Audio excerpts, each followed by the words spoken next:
आए खुदा रख तो मुझको हर लैलो नहर इश्क में अपने मुझे बेसब्र बेताब हम बेकरार अगर जानिब माशूक नबाशुद का शाशे तौलिब आशिक बेचारा न रसद बजाए हे अल्लाह एक फुटन नापाक पानी दी बुनियादों बनाया কয়েকদিন ঘুরাইয়া ফিরাইয়া অন্ধকার কবর নিয়ে যাবেন এই দুনিয়া কাউরে থাকতে দিবেন না ভাই বলি বন্ধু বলি কেউ তো আপন নয় ছেলে বলি মেয়ে বলি কেউ তো আপন নয় গাড়ি বলি বাড়ি বলি কিছুই তো নিজের নয় বহুত ভাবিয়া চিন্তা দেখিলাম মাওলা কবরে গেলে আপনি ছাড়া কেউ আপন হবে না ইয়া আল্লাহ ফিতনা ফাসাদের জমানায় আপনি আমাদের ঈমানকে মজবুত করে দেন মাহফিলকে আপনি হেদায়েতের জন্য কবুল করে নেন আমরা যারা মাহফিলে হাজির হইলাম আপনার ওলি না বানাইয়া এখান থেকে কাউকে বিদায় দিয়েন না রব্বির হামহুমা কামা রব্বায়ানি সগীরা وصلى الله تعالى على خير خلقه محمد وآله وأصحابه وأزواجه وأتباعه أجمعين ارحمنا معهم برحمتك يا أرحم الراحمين الحمد لله نحمده ونستعينه ونستغفره ونعوذ بالله من شرور أنفسنا من يهد الله فلا مضل له ومن يضلله فلا هادي له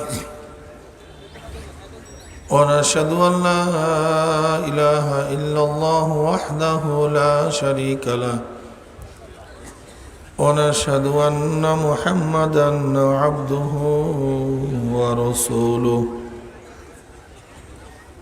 أما بعد فأعوذ بالله من الشيطان الرجيم بسم الله الرحمن الرحيم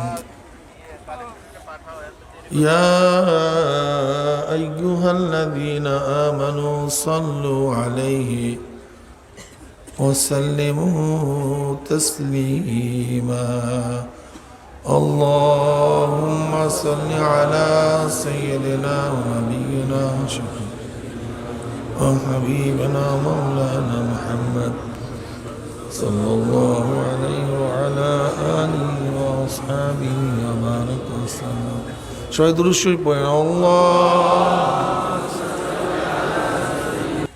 بسم الله الرحمن الرحيم فريق في الجنة وفريق في السعير وقال رسول الله صلى الله عليه وسلم الدنيا سجن المؤمن وجنة الكافر صدق الله العلي العظيم وصدق رسول النبي الكريم আল্লাহ পাকের বান্দা জনাব মুহাম্মদ রাসূলুল্লাহ সাল্লাল্লাহু আলাইহি ওয়াসাল্লামের উম্মতগণ আল্লাহ পাক রব্বুল আলামিন আপনাকে আমাকে ফিতনা ফাসাদের জমানায় যখন তাম দুনিয়ার থেকে ইসলাম মুসলমানদেরকে মিটিয়ে দেওয়ার ষড়যন্ত্র চলতেছে তাম দুনিয়ার মধ্যে ইসলাম মুসলমান থাকবে কি থাকবে না এই প্রশ্নের সৃষ্টি হয়েছে যে জমানে মানুষ নেকের কাজ ছাড়তেছে গুনার কাজ ধরতেছে শুধু গুনার কাজ ধরেই না বরং গুনার কাজে প্রতিযোগিতা শুরু করছে কে কার আগে জাহান্নামে যাবে সবাই বলি না আউযু বিল্লাহ যে জমানায় মানুষ নেকের কাজে আশ্চর্য হয় গুনার কাজে স্বাভাবিক থাকে যে জমানায় মুসলমান ইসলামকে পছন্দ করে না, বরং নামধারী মুসলমান ইসলামের সবচেয়ে বড় দুশ্মন হয়ে গেছে, সেই মুহূর্তে আল্লাহ পাক রব্বুল আলামিন আপনাকে আমাকে কোরআন ও হাদিসের মাজলিস, আলেম ওলামা, মুমিন মুত্তাকিন,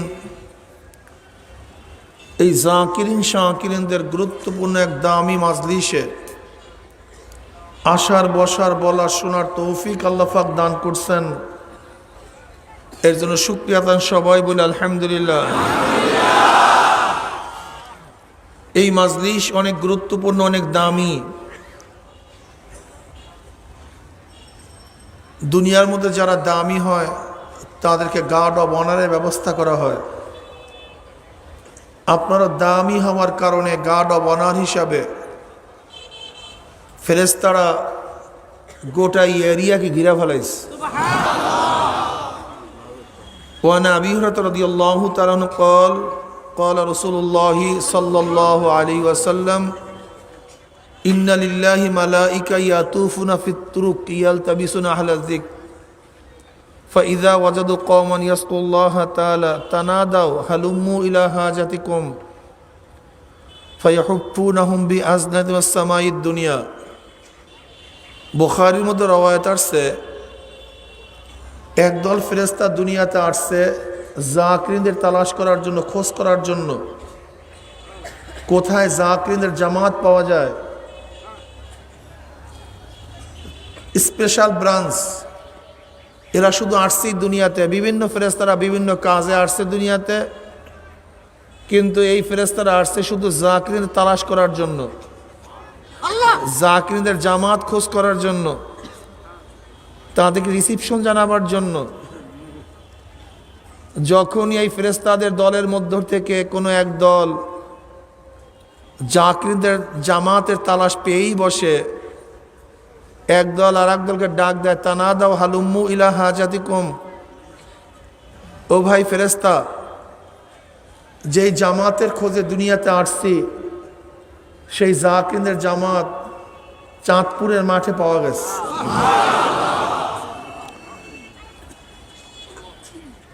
এদের সম্মানার্থে ফেরেশতারা পাকনা দিয়া এই মাজলিসকে ঘিরতে ঘিরতে প্রথম আসমান পর্যন্ত গোটা এরিয়াকে ঘিরে ফেলাইছে। এরপরে আল্লাহর সাথে কথাবার্তা শুরু।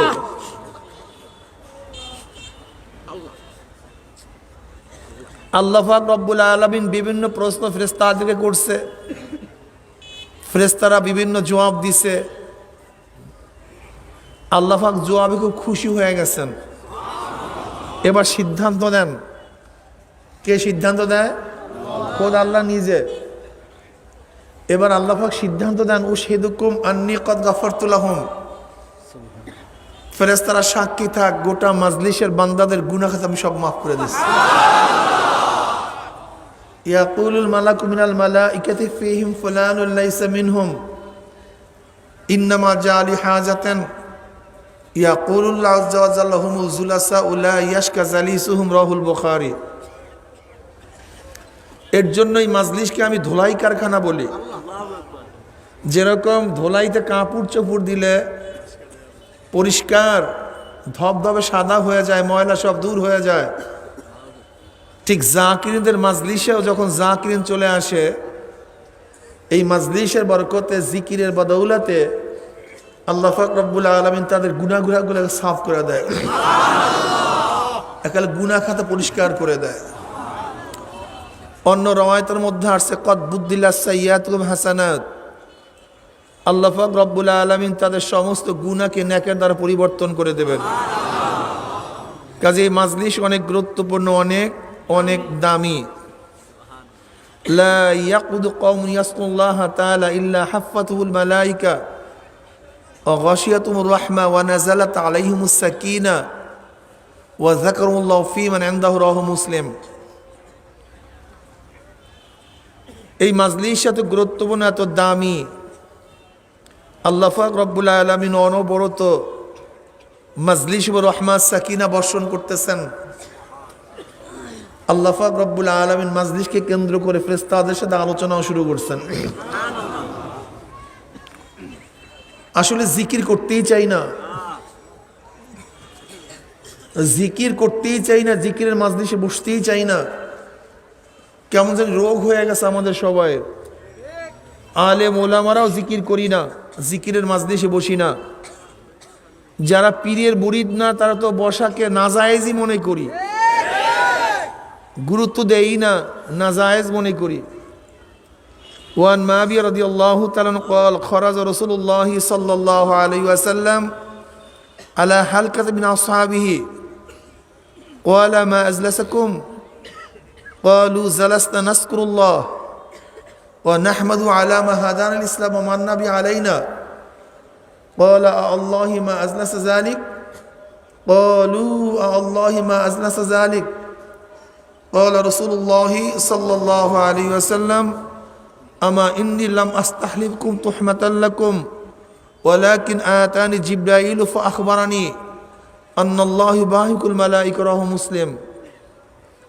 কত দামি মাজলিস, জিকিরের মাজলিস কত দামি। নবী আলাইহিস সালাতু ওয়াস সালাম সাহাবায়ে কেরাম রিদওয়ানুল্লাহি তাআলা আলাইহিম আজমাইনদের এরকম এক মাজলিসের নিকট থেকে, হালকার নিকট থেকে রওনা করলেন। নবী আলাইহিস সালাতু ওয়াস সালাম বললেন, আমার সাহাবারা এখানে কেন বসছো, কি করতেছো? ক্বালু জালাসনা নাযকুরুল্লাহ। সাহাবারা জবাব দিলেন, আমরা এখানে বসছি মাওলার জিকির করার জন্য, বসে বসে মাওলার জিকির করে নাযকুরুল্লাহ, আমরা জিকির করতেছি এবং মাওলার প্রশংসা করতেছি। নবী আলাইহিস সালাতু ওয়াস সালাম কসম কাটলেন, আল্লাহর কসম, তোমরা যেই জবাব দিছ উদ্দেশ্যে পড়ছো। সাহাবারা কসম কাটলেন, আল্লাহর কসম, আমরা যে জবাব দিছি উদ্দেশ্য বসছি, অন্য কোনো উদ্দেশ্যে বসি নাই। নবী আলাইহিস সালাতু ওয়াস সালাম বলেন, হ্যাঁ আমার সাহাবারা, জানো আমি কেন কসম কাটলাম? তোমাদের কথা বিশ্বাস করি নাই বিধায় কসম কাটি নাই, ব্যাপারটা এরকম না। বরং আমার কসম কাটার কারণ শোনো। এইমাত্র আমার কাছে জিবরাইল আসছে, আখবারানি, আমাকে খবর দিল যে আল্লাহ পাক রব্বুল আলামিন তোমাদেরকে নিয়ে ফেরেশতাদের মধ্যে গর্ব করতে আসে। কে গর্ব করেন? কোন মাজলিসকে কেন্দ্র করে? জাকিরিনদের, জাকিরিনদের মাজলিসকে কেন্দ্র করে ফেরেশতাদের মধ্যে আল্লাহ পাক গর্ব করেন। এত দামি মাজলিস, এত গুরুত্বপূর্ণ, অথচ আমাদের মধ্যে জিকিরের আজমত নেই, গুরুত্ব নেই, জিকির করতেই চাই না। এই যে একবার সুবহানাল্লাহ পড়ছেন, পড়ার সাথে সাথে আমল নামায় 1000 নেকি লেখা হয়ে গেছে, নগদ 1000 নেকি। সুবহানাল্লাহ পড়তে দেরি করছেন কিন্তু নেকি লিখতে দেরি হয়নি। যখনই পড়ছেন, এই যে পড়ছেন, সাথে সাথে 1000 নেকি আমল নামা। এবারে পড়বেন না সবাই সুবহানাল্লাহ। শুধু তাই নয়, সাথে সাথে আমল নামা থেকে 1000 গুনাহ জুড়ে গেছে। সুবহানাল্লাহ, আলহামদুলিল্লাহ। তো আসমান জমিনের খালি জায়গাগুলি নাকি পূর্ণ করে দেয়। ভাই জিকির করি। বুখারী রাহমাতুল্লাহ আলাইহি তো হাদিসের কিতাব শেষই করছেন জিকিরের হাদিস দ্বারা, শুরু করছেন নিয়াতের হাদিস দ্বারা, ইন্নামাল আমালু বিন্নিয়াত, শেষ করছেন জিকিরের হাদিস দ্বারা। ওয়ান আবি হুরায়রা রাদিয়াল্লাহু তাআলা قال قال رسول الله صلى الله عليه وسلم, পড়েন সাল্লাল্লাহু আলাইহি ওয়াসাল্লাম। আমার নবীর উপরে একবার দুরূদ পড়বেন, আমার মাওলা পাক রব্বুল আলামিন সাথে সাথে 10টা রহমত নাজিল করবে। قال قال رسول الله সাল্লাল্লাহু, তো ভালো লাগতেছে, ঠিক না? সাল্লাল্লাহু আলাইহি ওয়াসাল্লাম, কত মজা। সাল্লাল্লাহু আলাইহি ওয়াসাল্লাম। আমাদের অনেকের ধারণা কি ওরকম টান টুন দিয়া না দাঁড়াইয়া টাড়াইয়া দুরূদ পড়লে মনে হয় সওয়াব টওয়াব হয় না, এরকম অনেকের ধারণা পয়দা হয়েছে। এগুলো আমরা করে ফেলাইছি অলরেডি। না ভাই, সাল্লাল্লাহু আলাইহি ওয়াসাল্লাম যদিও ছোট্ট দুরূদ কিন্তু পরিপূর্ণ। এটা কি ভাই? পূর্ণ। আল্লাহ পাক কি বলছেন? সাল্লু আলাইহি ওয়া সাল্লিমু তাসলিমা, নবীর উপরে সালাত এবং সালাম প্রেরণ করো, সল্লু আলাইহি ওয়াসাল্লিমু, সালাত এবং সালাম। তা সাল্লাল্লাহু আলাইহি ওয়াসাল্লাম, এই ছোট্ট দুরুদের মধ্যে সলাতও আছে, সালামও আছে। কি আছে ভাই? সলাতও আছে, কাজী পূর্ণ দুরুদ, অনেক দামি, সাল্লাল্লাহু আলাইহি ওয়াসাল্লাম। একবার দুরুদ পড়বেন আল্লাহ নবীর উপরে, আমার মাওলা পাক রব্বুল আলামিন খুশি হয়ে আপনার উপর 10টা রহমত নাজিল করবে। قال رسول الله صلى الله عليه وسلم كلمتان حبيبتان إلى الرحمن خفيفتان على اللسان ثقيلتان في الميزان سبحان الله وبحمده سبحان الله العظيم سبحان الله وبحمده سبحان الله العظيم পড়েন সবাই سبحان الله وبحمده سبحان الله العظيم। কত মজা না? সুবহানাল্লাহি ওয়া বিহামদিহি সুবহানাল্লাহিল আযীম। হাবিবাতান ইলার রহমান, মাহবুবাতান ইলার রহমান, আল্লাহর নিকটে প্রিয়। এর অর্থ কি? ইন্না কাইলুহা মাহবুবুন লিল্লাহি তাআলা। হাবিবাতান ইলার রহমানের অর্থ হলো এই কালেমা দুইটা যারা পড়বে, যারা এই কালেমা দুইটা জবান উচ্চারণ করবে, যারা কালেমা দুইটা বারবার জবানের মধ্যে জিকির করবে, আমার মাওলার কাছে তারা প্রিয় হয়ে যাবে। ইন্না কাইলুহা মাহবুবুন লিল্লাহি তাআলা, অর্থাৎ এর উচ্চারণকারী, পড়নেওয়ালা, তালাফুস, যে বারবার এই কালেমা দুইটা পড়বে, তারা আল্লাহর কাছে, কি কথা বলেন না কেন, কার কাছে প্রিয় হয়ে যাবে? আচ্ছা বলেন তো, আল্লাহর কাছে প্রিয় হয়ে যায় তাহলে আর কিসের প্রয়োজন? হ্যাঁ, এর জন্য যারা বেশি বেশি জিকির করবে, মান আহাব্বা শাইয়ান আকসারা যিকরাহু, যে যাকে বেশি মহাব্বত করে তার স্মরণও সে ব্যক্তি বেশি করে। আল্লাহ আমাদের সবাইকে মাওলার জিকির করার তৌফিক দান করুন। আমি যে আয়াত শরীফ তেলাওয়াত করছি, আসলে গোটা দুনিয়ার মানুষ দুই ভাগে বিভক্ত হয়ে গেছে। ইসলাম প্রিয় মানুষ, ইসলাম বিদ্বেষী মানুষ। ইসলাম প্রিয় মানুষ এবং ইসলাম বিদ্বেষী। ইসলাম বিদ্বেষীদের মধ্যে আপোসের মধ্যে মতনৈক্য থাকলেও ইসলামের বিদ্বেষের ব্যাপারে মতনৈক্য নেই। ইহুদি খ্রিস্টানদের মধ্যে মতনৈক্য আছে, আমেরিকা রাশিয়ার মধ্যে মতনৈক্য আছে, আমেরিকা চীনের মধ্যে মতনৈক্য আছে, খ্রিস্টানদের মধ্যে অন্য অন্য ধর্মের মধ্যে মতনৈক্য আছে, শিখদের সাথে হিন্দুদের মতনৈক্য আছে, আবার দেখা যায় বৌদ্ধদের সাথে অন্য ধর্মদের সাথে মতনৈক্য আছে, নাস্তিকরা তো ধর্ম মানি না, তাদের সাথে ধার্মিকদের সাথে মতনৈক্য আছে। লেকিন এই সব গোষ্ঠী ইসলামের ব্যাপারে সবাই ঐক্যমত, সবাই ইসলামের দুশ্মন। সবাই কিসের দুশ্মন ভাই? ইসলাম ও মুসলমানদের দুশ্মন সবাই। ইসলাম ও মুসলমানদেরকে ধ্বংস করার জন্য হাজার হাজার কোটি কোটি মিলিয়ন ডলার ব্যয় করা হচ্ছে, হাজার হাজার কোটি কোটি মিলিয়ন ডলার। এর মধ্যে সবচেয়ে বেশি ব্যয় হচ্ছে গজওয়ায়ে ফিকরি, চিন্তা যুদ্ধ। কি ভাই? চিন্তা যুদ্ধ, চিন্তা যুদ্ধ। এরা কি চায়? মানুষের মন মেজাজের মধ্যে ইসলামের বিদ্বেষ সৃষ্টি করা, ইসলামের বিদ্বেষ ঢুকায়া দেওয়া মন মস্তিষ্কের মধ্যে। ওরা থাকবে নামে মুসলমান, কিন্তু হবে মুসলমানের সবচেয়ে বড় দুশ্মন। পয়দা হবে মুসলমানের ঘরে, কিন্তু মুসলমানের শত্রু হবে। এর জন্য দেখবেন সালমান রুশদি নামধারী মুসলমান, স্যাটানিক ভার্সেস লেক্স, নামধারী মুসলমান।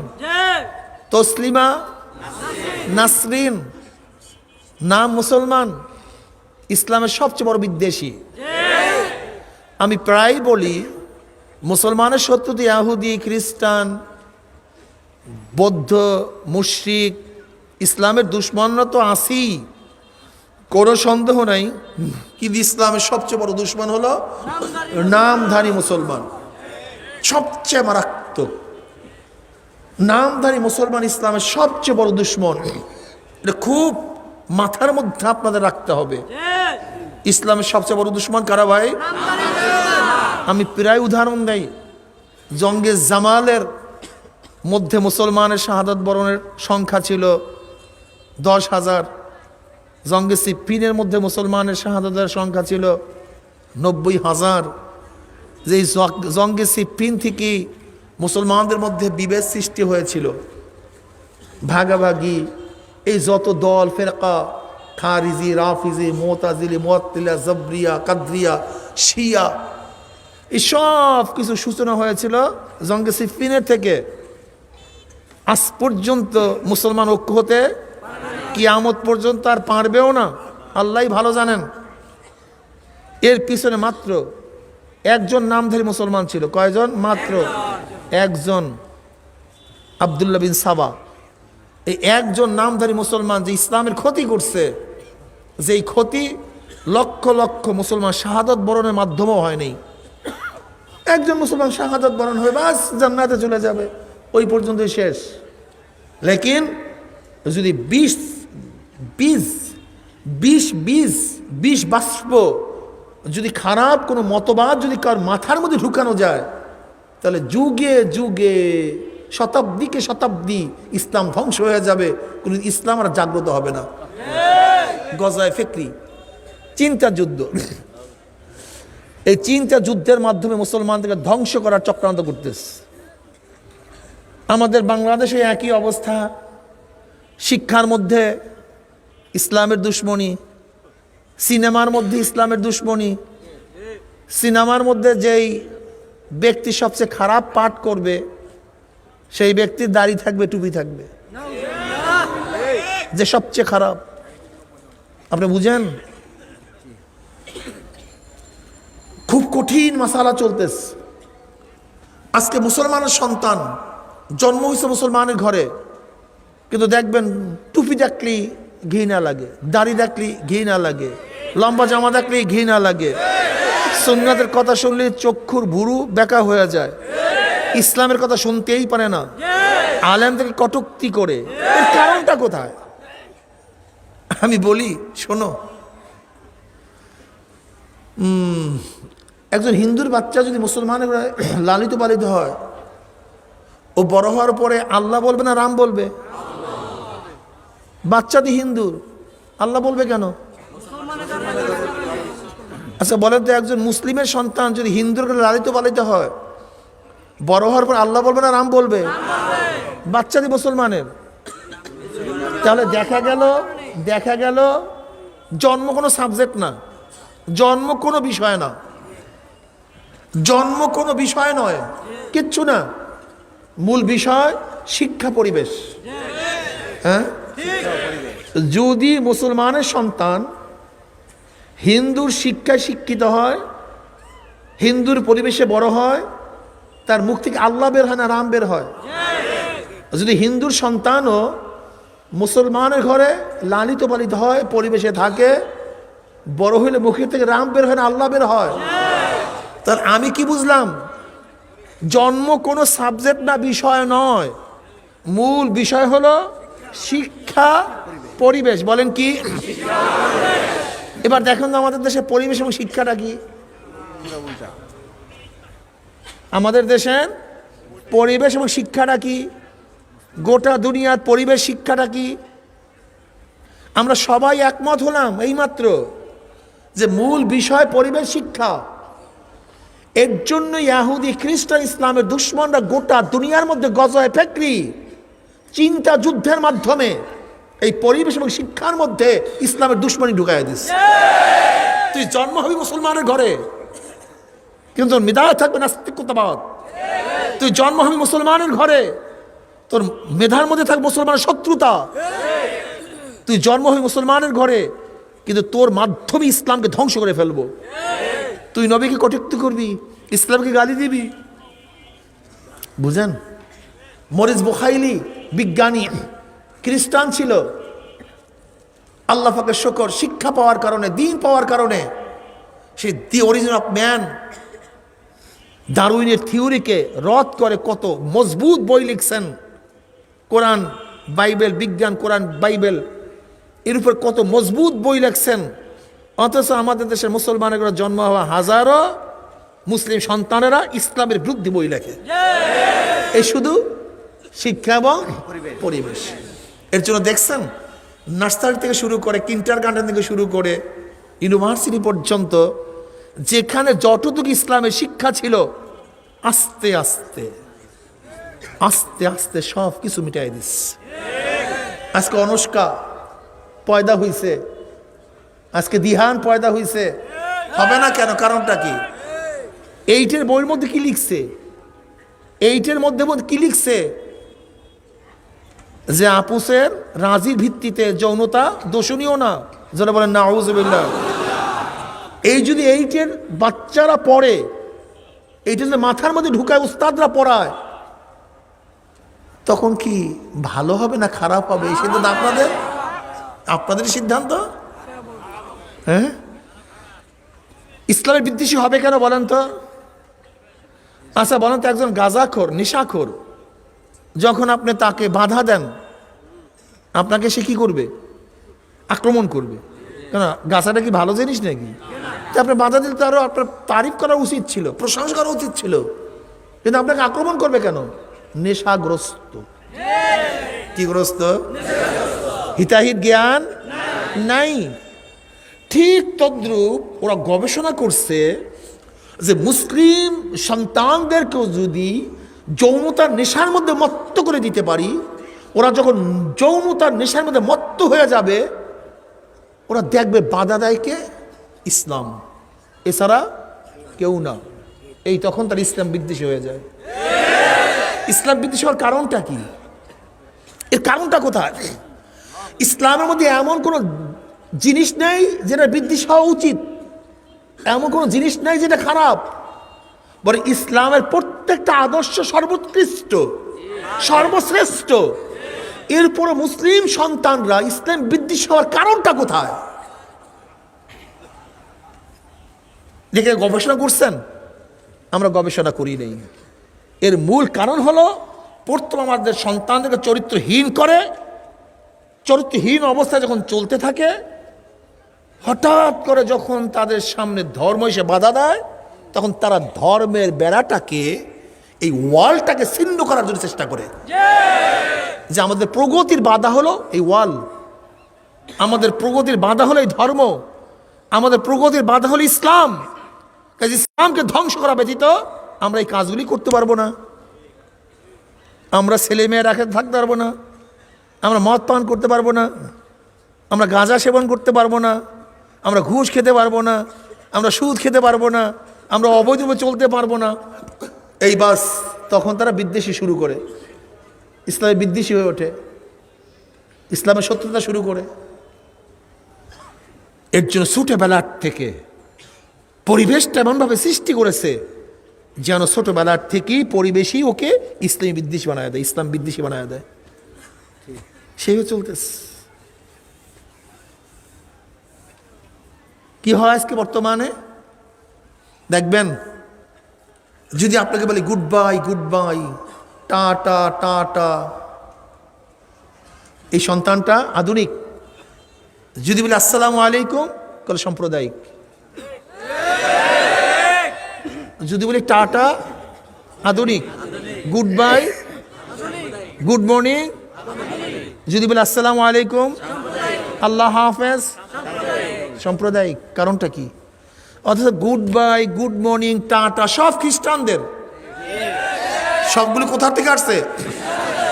খ্রিস্টানদের ধর্ম পালন করলে তুমি আধুনিক, কিন্তু মুসলমানের সংস্কৃতি পালন করলে তুমি সাম্প্রদায়িক। এটা কে ঢুকেছে ওর মাথার মধ্যে? কে ঢুকেছে বলেন তো? আপনি একদিন চিন্তা করছেন যে একটা হিন্দুর সন্তান ঠাকুর যখন ধুতি পরিয়া বাইর হয়, তাকে কেউ শ্রদ্ধা করে না। একটা হিন্দু সন্তান তার ঠাকুরের পৈতাকে অসম্মান করে না। একটা হিন্দু সন্তান হিন্দু মেয়েদের সিঁদুরকে অশ্রদ্ধা করে না। একটা হিন্দু সন্তান ঠাকুরদের তিলককে অশ্রদ্ধা করে না। আজকে খ্রিস্টান সন্তানেরা তার পোপদের, ধর্মগুরুদের বা খ্রিস্টানদের প্রতীক সেই ক্রস চিহ্নকে শ্রদ্ধা সম্মান করে, অশ্রদ্ধা করে না। তাদের গাউনকে শ্রদ্ধা করে, ধর্মীয় পোশাককে অশ্রদ্ধা কোনো খ্রিস্টান করে না। অথচ মুসলমানদের মাথার মধ্যে কে ঢুকাইছে? টুপি দেখলেই, দাড়ি দেখলেই, লম্বা জামা দেখলেই তাকে টেররিস্ট বলতে হবে, টেররিজম বলতে হবে, সাম্প্রদায়িক বলতে হবে, জঙ্গি বলতে হবে, ঘৃণা করতে হবে, টিটকারি করতে হবে। এ ঢুকাইছে কে? চিন্তা করছেন? চিন্তা করি নাই। আপনি গিয়া দেখেন যে কেন ঘরের মধ্যে বৌদ্ধদের ধর্মগুরুরা তাদের ওই লাল পোশাক পরলে, ওই চুল রাখলে কারোর মধ্যে অশ্রদ্ধা নেই। কিন্তু মুসলমানের সন্তানরা যখন ধর্মীয় পোশাক পরবে তাদের মধ্যে অশ্রদ্ধা আসবে কেন? কারণটা কোথায়? ডক্টর মনমোহন সিং, ভারতের প্রাক্তন প্রাইম মিনিস্টার, ডক্টর, সে ভারতের প্রাইম মিনিস্টার ছিল, প্রধানমন্ত্রী ছিল, ডক্টর।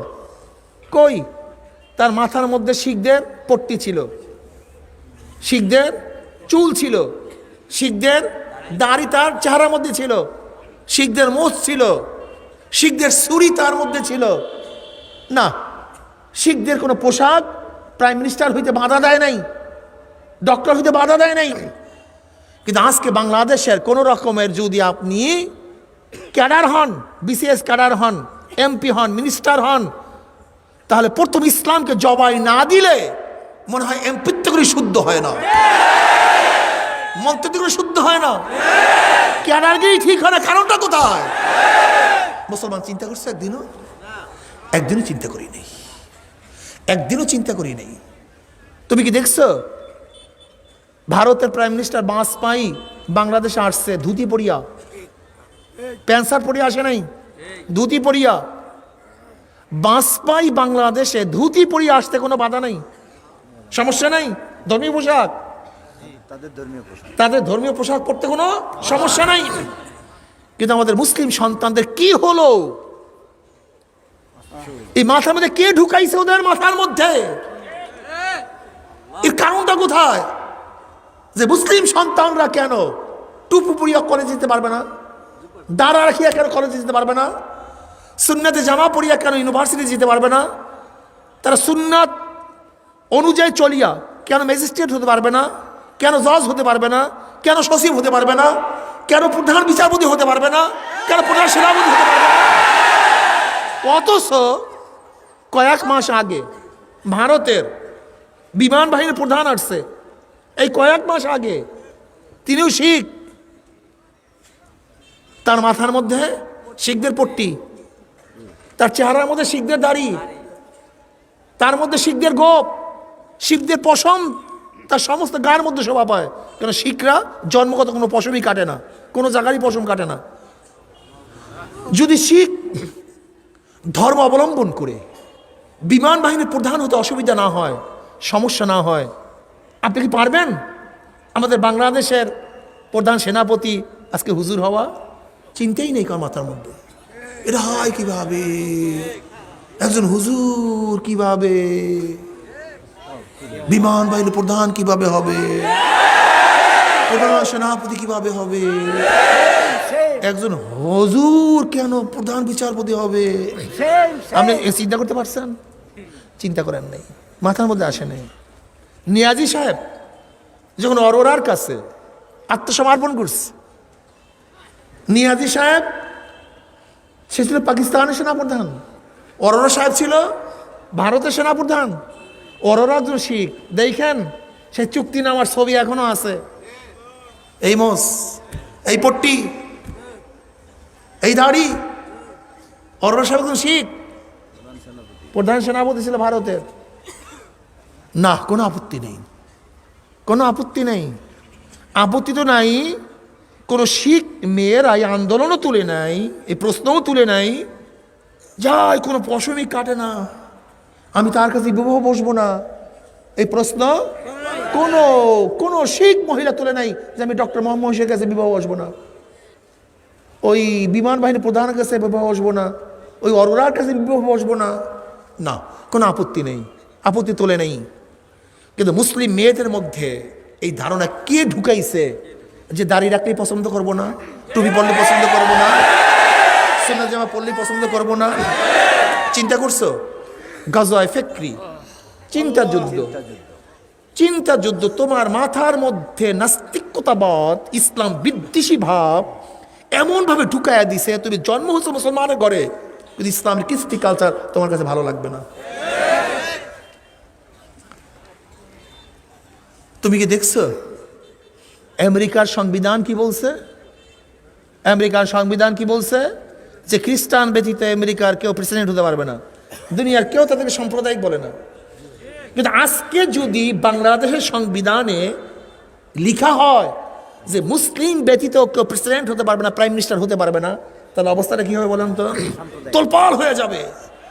এই দেশটাকে সাম্প্রদায়িক দেশ নাকি, এই যুদ্ধে স্বাধীন করছি নাকি? বাস এই মুসলিম নাপাকগুলি, এই মুসলিম কুলাঙ্গারগুলি, এই নামদার মুসলিমের জাতগুলি, শত্রুগুলি, তারা মুসলমান করবে। এই নামদার মুসলিমগুলি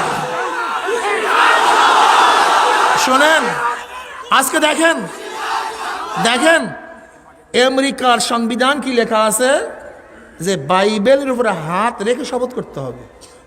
বাইবেলের উপরে হাত রেখে শপথ করতে হবে। কিন্তু বাংলাদেশের সংবিধান কি পারবেন কোরআনের উপর হাত রেখে শপথ করতে হবে?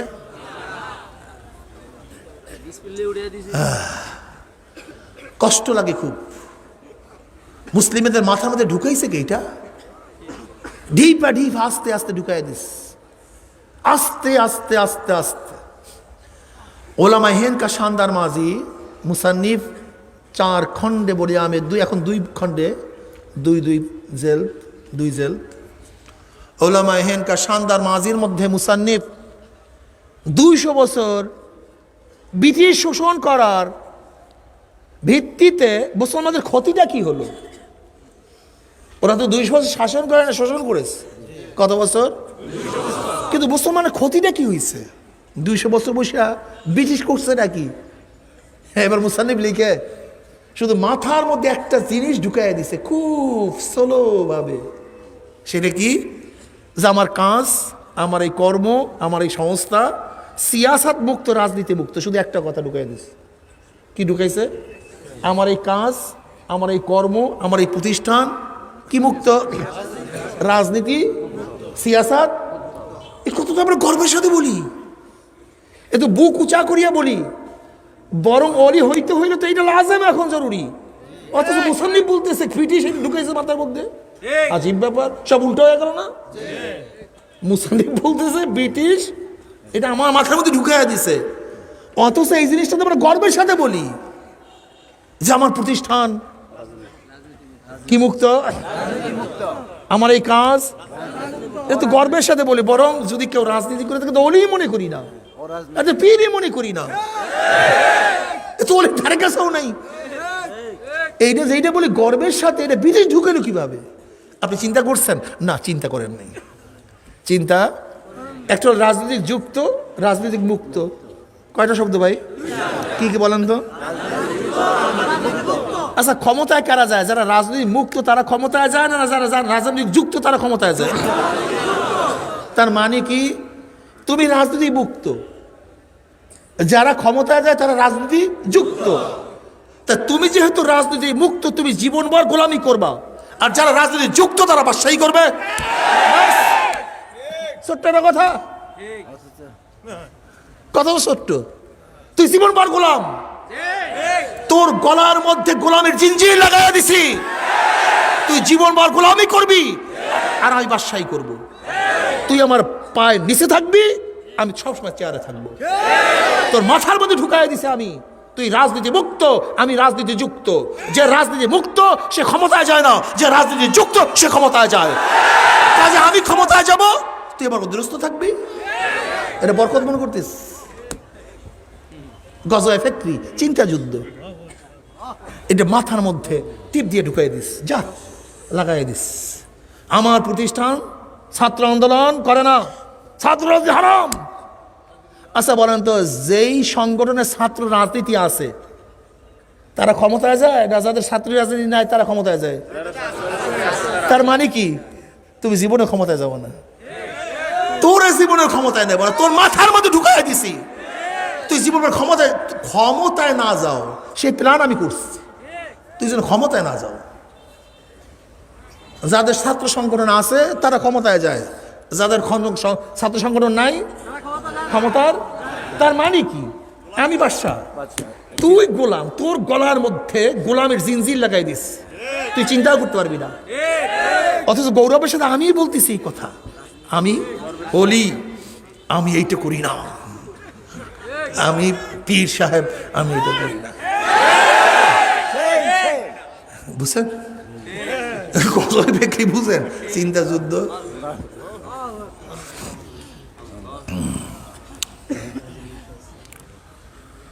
মাসালা কঠিন। জনাবে মুহাম্মদ রাসূলুল্লাহ সাল্লাল্লাহু আলাইহি ওয়াসাল্লাম দুনিয়াতে আসছেন জাহিলি যুগ, অন্ধকারের যুগ।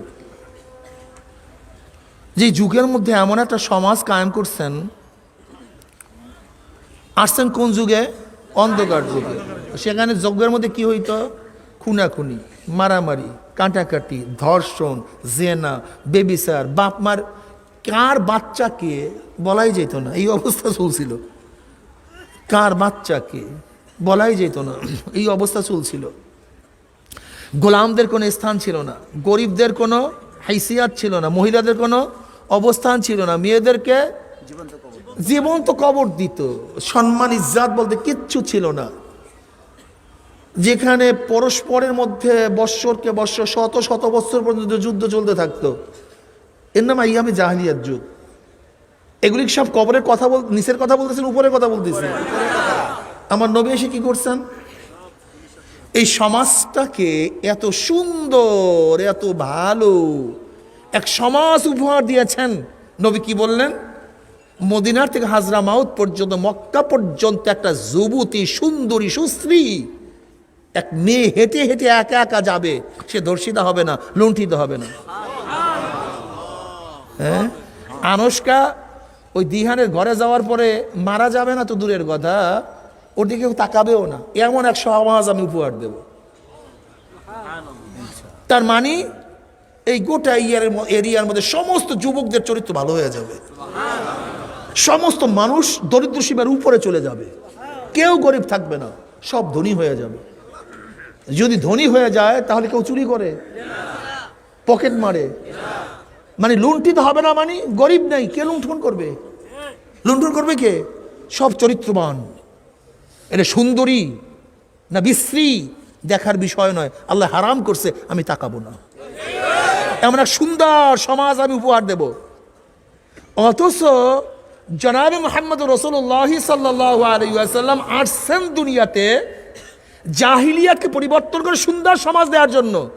আর আমরা তার কিতাবাদি পড়িয়া, তার আদর্শ অনুসরণ করিয়া সমাজের খবরই নেই না,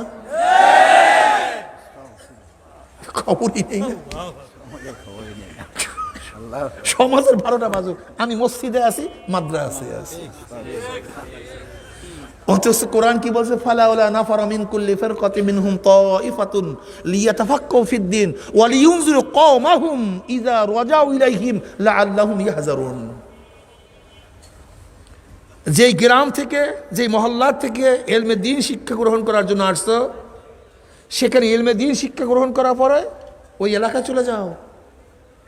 ওয়া লিয়ুনযিরু কওমাহুম, কওমদেরকে ভয় প্রদর্শন করো, কওমদেরকে হেদায়েত করো। কে বলছেন? আল্লাহ। অথচ আমাদের দেশে হাজারো আলেম আছে, বিশাল আলেম, গ্রামের লোক জানিই না আমার বাড়ির উপরে এত বড় আলেম পয়দা হয়েছে, জানিই না। কমের সাথে কোনো খবরই নেই, সাক্ষাৎই নেই, জানাশোনাই নেই। চাচা জানে না আমার ভাতিজা এত বড় আলেম, খালু জানে না আমার ভাইরাস ছেলে এত বড় আলেম, ওই ছোটবেলার সাথীরা জানে না আমার অমুক বন্ধু এত বড় আলেম। কমের কোনো খবরই নেই, কমের সাথে সাক্ষাৎই নেই। অথচ ইমাম আজম আবু হানিফা রাহমাতুল্লাহ আলাইহি একদিন বাজারে গেলেন, সাথীরা প্রশ্ন করেছে, হযরত কেন আসছেন বাজারে? কি জবাব দিলেন? আমি রুমের মধ্যে যে কিতাবুল বুয়ু পড়াই, বেচা বিক্রির মাসআলা পড়াই, আমি দেখার জন্য আসছি আমার মাসআলা অনুযায়ী বাজারের মধ্যে বেচা বিক্রি চলে কি চলে না। যদি আজকে 1 লক্ষ আলেমদের প্রশ্ন করি, তুমি যে মাসআলা পড়াইছো একদিন বাজারে গিয়ে দেখছো সেই অনুযায়ী বেচা বিক্রি চলে কি চলে না? করেন না।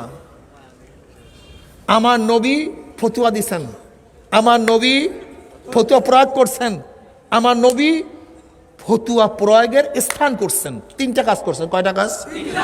ফতুয়া কে দিছেন? কার্যকারী কি করছেন? আবার কার্যকারীর স্থান মাহওয়াল কে তৈরি করছেন? আপনারা আমরা ওয়ারাসুল আম্বিয়া, নবীদের এক সময় ফতুয়া দিতাম, প্রয়োগ আমরা করতাম না, প্রয়োগের স্থান তো প্রশ্নই আসে না। এক সময় ফতুয়া দিতাম, এখন ফতুয়া দেওয়ারও ক্ষমতা রাখি না। পারলে ওলামায়ে কেরাম তালাকের ফতুয়া দেন তো, পারলে দেন তো দেখি, গুড় দেখি ভুল আছে। হ্যাঁ, পারলে আপনার 14 বছরের মেয়েকে বিবাহ দিয়া বুক ফোলায় হাঁটেন তো দেখি, পারেন কি না? পারবেন? হুদুদের মাসালা দেন তো, কেসাসের মাসালা দেন তো। এরকম করেন কে? ঘটনা কি? এরকম করেন কে? ঘটনা কি? একদিনও চিন্তা করছি, একদিনও চিন্তা করছি, একদিনও চিন্তা করিনি। একদিনও কি চিন্তা করছি ইসলাম শুরু হয়েছে ইকরা বিসমি রাব্বিকাল্লাযী খলাক, ইসলাম শুরু হয়েছে পড়ার মাধ্যমে। কিন্তু মুসলিম জাতির কয়জনে কোরআন শিখছে? চিন্তা করছি একদিনও?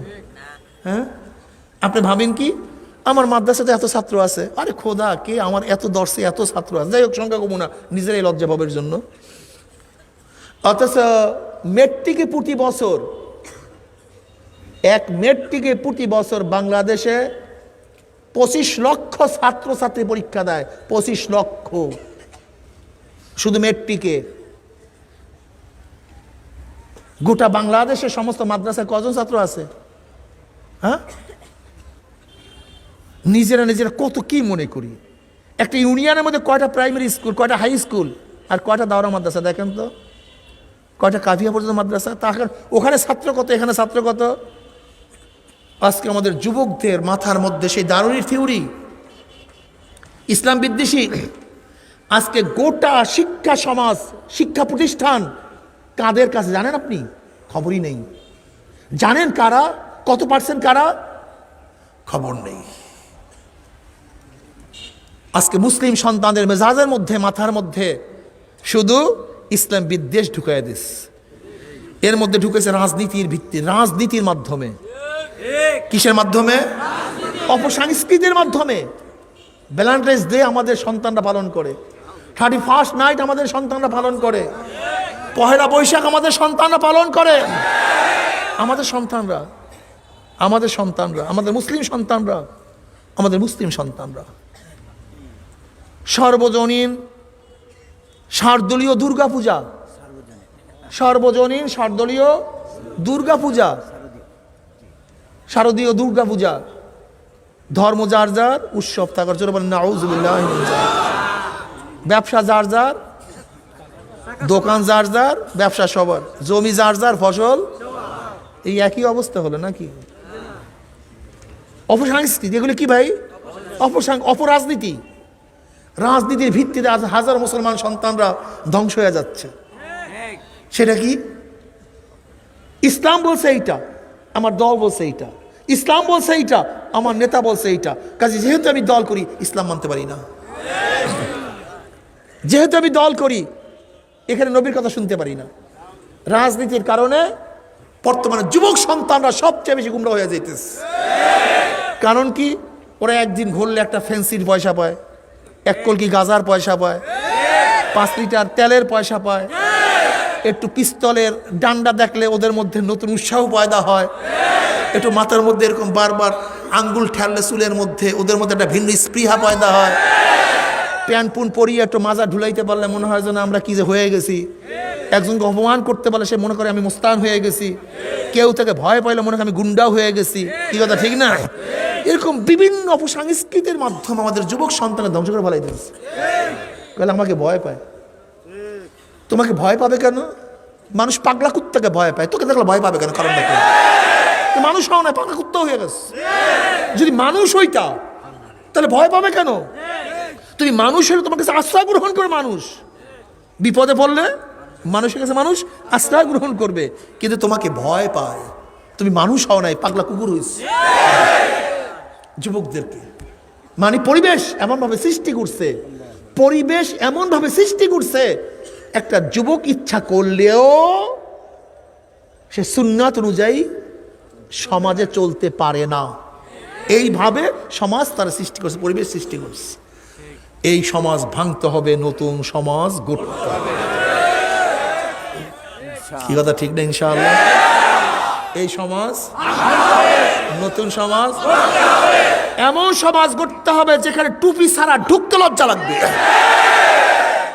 এমন সমাজ গড়তে হবে যেখানে দাড়ি ছাড়া রাস্তায় বের হতে লজ্জা লাগবে।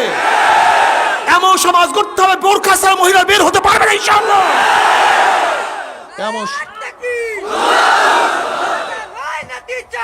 এমন সমাজ গড়তে হবে যেখানে মদ থাকবে না, গাঁজা থাকবে না, ইয়াবা থাকবে না, ফেন্সিডিল থাকবে না, চুরি থাকবে না, ধর্ষণ থাকবে না, ডাকাতি থাকবে না, লুট থাকবে না। 1000 টাকার বালিশ 10,000 টাকা হবে না, 10,000 টাকার পর্দা 10 লক্ষ টাকা হবে না, সেখানে 70% টাকা চুরি হবে না, বরং প্রত্যেকটা জনগণ তার অধিকার ফিরে পাবে। জনাবে মুহাম্মদ রাসূলুল্লাহ সাল্লাল্লাহু আলাইহি ওয়াসাল্লাম এমন এক সমাজ উপহার দেওয়ার জন্য দুনিয়াতে আসছেন। ওমর ইবনে খাত্তাব রাদিয়াল্লাহু তাআলা আনহু রাস্তায় বের হয়েছেন। মরুভূমির মধ্যে আলো কেন? কে ঢুকছে? আবার কোন বেদুইন ঢুকছে। কে ঢুকছে সেখানে? গিয়া দেখে এক মহিলা পাতিলের মধ্যে পানি জাল দিতে আছে, ভিতরে কিছু নাই, আর বাচ্চাগুলি ক্ষুধার্ত অবস্থায় কান্নাকাটি করতেছে। ওমর ইবনে খাত্তাব রাদিয়াল্লাহু তাআলা আনহু মহিলাকে প্রশ্ন করছেন, তোমার পাতিলের মধ্যে তো কিছুই নাই, কি জ্বালাইতেছ? আল্লাহ পাক ওমরকে মাফ করুক, আমার বাচ্চাগুলি ক্ষুধার্ত, তাদেরকে দেওয়ার মতো কিচ্ছু আমার কাছে নাই, আমি খালি পাতিলের মধ্যে পানি দিয়ে জ্বালাইতেছি যেন ওই বাচ্চাগুলো আশ্বস্ত হয় আমাদের জন্য পাকানো হচ্ছে, আমরা খেতে পারবো। এই অপেক্ষা করতে করতে বাচ্চাগুলো ঘুমায়া যাবে, এর জন্য আমি খালি পাতিলের মধ্যে পানি দিয়ে জ্বালাইতেছি। ওমর ইবনে খাত্তাব রাদিয়াল্লাহু বললেন, আল্লাহ ওমরকেও মাফ করুক, তোমাকেও মাফ করুক, কিন্তু ওমর জানবে কিভাবে যে তুমি ক্ষুধার্ত, তোমার বাচ্চাগুলো ক্ষুধার্ত? করে না জানলে তাকে খলিফা হইতে বলছে কে? কে বলছে তাকে খলিফা হইতে? তুমি আমি কি করতাম? ডান্ডানি অমনি তারাম তারাম। বেয়াদব, কার সামনে কথা বলতেছ? তুই চেনস? বাস ওই কুকুরের স্বভাব, পাগলা কুকুরের স্বভাব। ভয় পায়, সাপের স্বভাব। হ্যাঁ, কিন্তু ওমর ইবনে খাত্তাব রাদিয়াল্লাহু চরিত্র কি ছিল? দাঁড়াইয়েন না এক মুহূর্তের জন্য, সোজা দৌড় বাইতুল মালের দিকে, সোজা বাইতুল মালের দিকে দৌড়। দৌড়ে একটা বস্তার মধ্যে খাজুর নিলেন, আটা নিলেন, চবড়ি নিলেন, ঘি নিলেন, চিনি নিলেন, বিরাট বস্তা করছে। এবার খাদিমকে বলছে, গোলামকে বলছে, আমার পিঠের মধ্যে উঠাইয়া দাও। মানে আপনার পিঠের মধ্যে উঠাইয়া দাও মানে আমার মাথায় দেন, আমার পিঠে দেন। বলে কিয়ামতের ময়দানে আমার গুনার বোঝা কি তুমি বহন করবা? আমার গুনার বোঝা কি বহন করবে? এমন না তো। আল্লাহু আকবার, আল্লাহ কাছে আমার মাথায় দাও।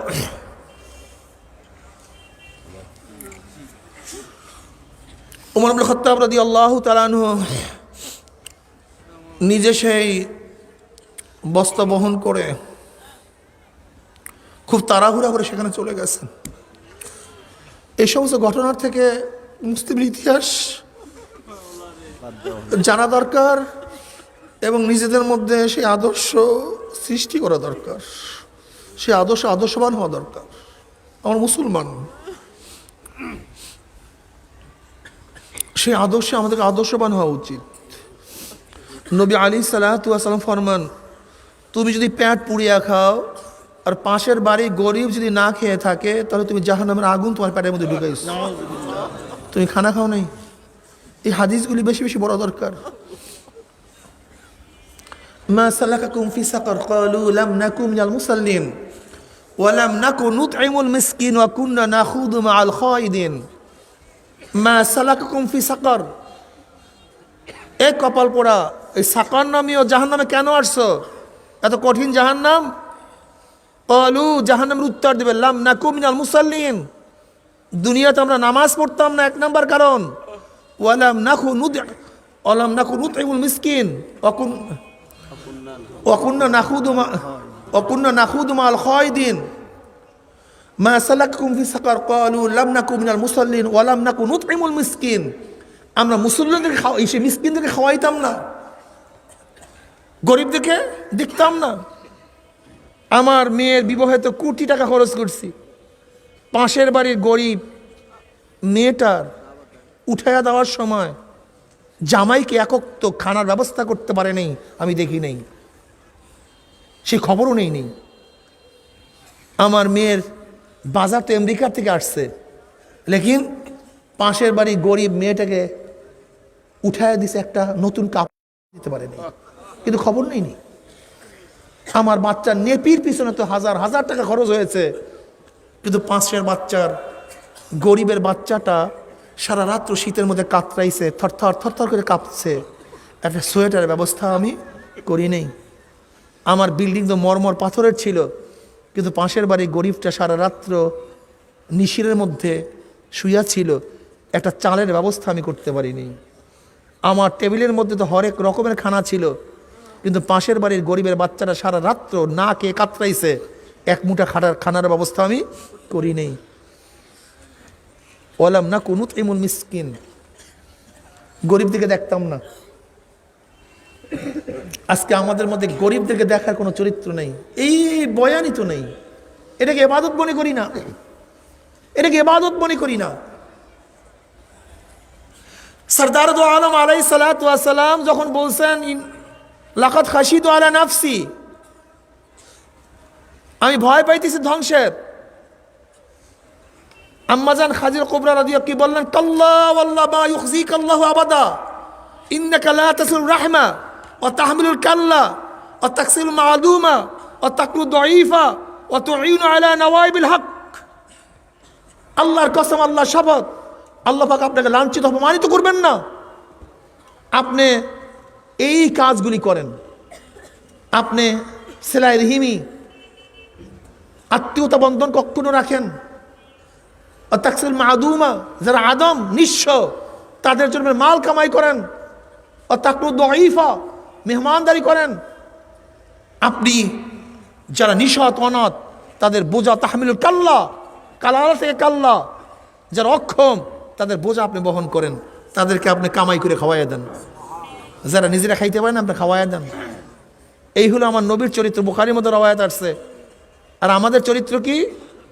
সমাজের কোনো খবরই নেই না, নেয়াকে পছন্দও করি না, ইবাদত মনে করি না। ওমর ইবনে খাত্তাব রাদিয়াল্লাহু তাআলা আনহু বুঝানিয়া গেলেন, গিয়ে আবার নিজেই সেই জিনিসগুলি পাতিলের মধ্যে দিয়েছেন। রাবি বলেন, ওমর ইবনে খাত্তাব রাদিয়াল্লাহু তাআলা আনহু চুলার মধ্যে এমনভাবে ফুঁক দিতেছিলেন তার দাড়ির থেকে ধোঁয়া বের হইতেছিল, এরকম রিয়া নিয়া ফুঁক দিতেছিলেন, দাড়ির থেকে ধোঁয়া বের হইতেছিল। সারিদ পয়দা করে পাক করছেন, সারিদ আরবের সবচেয়ে সুস্বাদু খাদ্য। সবাইকে খানা খাওয়াইলেন, ক্ষুধার্ত অবস্থায় এত সুস্বাদু খাদ্য, বাচ্চারা তৃপ্তি ভরে খাইছে, মহিলা খাইছে, আনন্দ খুশি, বাচ্চাগুলো আপসের মধ্যে খেলায় মত্ত হয়ে গেছে। ওমর ইবনে খাত্তাব রাদিয়াল্লাহু তাআলা আনহুর এই তামাশা দেখিয়া ওই মহিলা বলতেছে, আহা, যদি ওমর খলিফা না হয়ে তুমি খলিফা হইতা কতই না ভালো হইতো। ওমর ইবনে খাত্তাব রাদিয়াল্লাহু তাআলা বললেন, সেখানে যখন যাবা হয়তো আমাকেও দেখতে পারো, পরিচয় দেয়নি। ওমর ইবনে খাত্তাব রাদিয়াল্লাহু তাআলা আনহু খানা খাওয়াইয়ে রওনা করছে।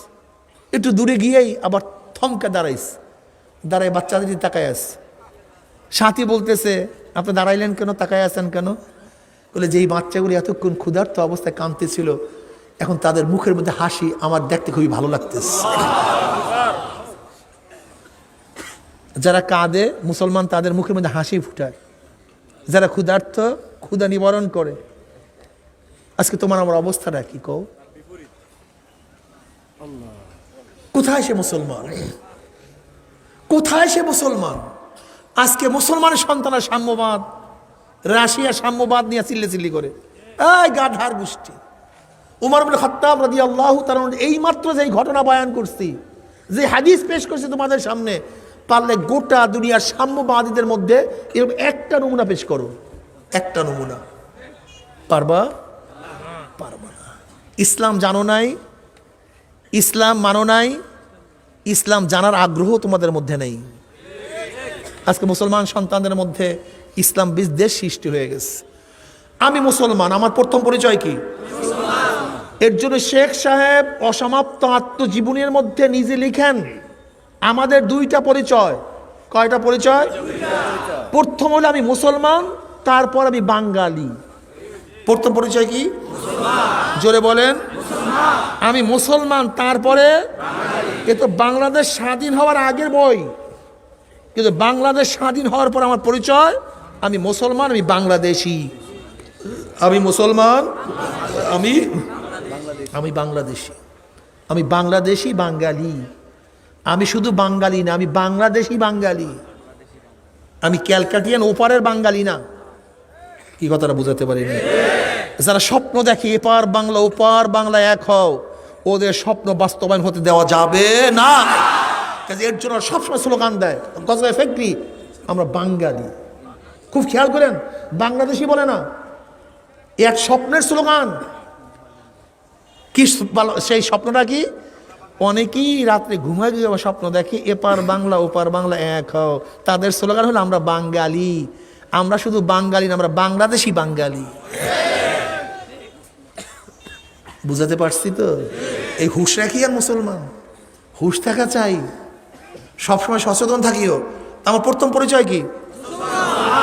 আচ্ছা, আমার ইসলামের সাথে যদি বাবার টক্কর লাগে, ইসলাম থাকবে না বাবা থাকবে? ইসলামের সাথে মায়ের টক্কর লাগে, মা থাকবে না ইসলাম থাকবে? হ্যাঁ না, ঠিক মতো কইয়ান কথা, আন্দাজে কথা বলিয়ান না। যাদের টক্কর লাগে ইসলাম থাকবে, তারা জোরে বলবেন কি থাকবে? জোরে বলেন কি থাকবে? ইসলামের সাথে আমার ব্যবসার টক্কর লাগে, ইসলাম থাকবে না ব্যবসা থাকবে? ইসলামের সাথে আমার দলের টক্কর লাগে, দল থাকবে না ইসলাম থাকবে? ইসলামের সাথে আমার নেতার টক্কর লাগে, ইসলাম থাকবে না দল নেতা থাকবে? ইসলামের সাথে আমার যদি পীরের টক্কর লাগে, পীর থাকবে ইসলাম থাকবে? ইসলাম থাকবে। ইসলাম যদি আমার ইসলামের সাথে পাহাড়ের টক্কর লাগে, পাহাড় তুলার মতো উড়িয়া যাবে, ইসলাম ঠিক থাকবে ইনশাআল্লাহ। আর বর্তমানে যখন নেতার সাথে দলের সাথে ইসলামের টক্কর লাগে, ইসলাম ভেঙ্গে যায়, নেতার দল ঠিক থাকে, তোর এই ইসলাম দিয়া পুলসেরাত পাড়ি দেওয়া যাবে।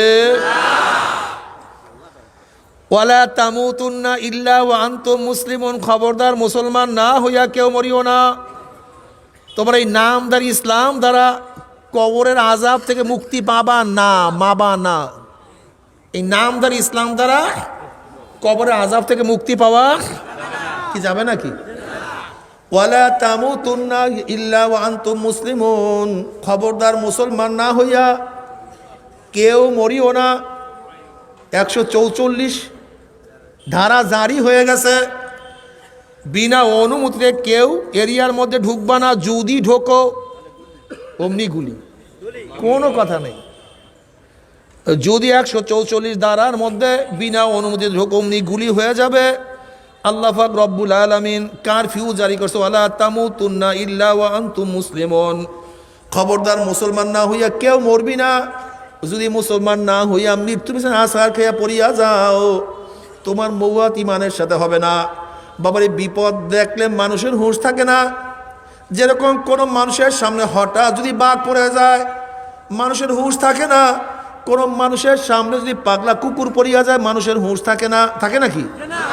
বিপদ দেখলে মানুষের এ নামদারি মুসলমানের দলেরা, যখন নামদারি মুসলমানরা বেঈমান বদমাশরা মৃত্যু আসার খেয়া পড়িয়া যাবে, হঠাৎ স্বপ্নের মধ্যে দেখতে পারবে জাহান্নামের দরজাগুলি টাস টাস করে খুলিয়া গেছে।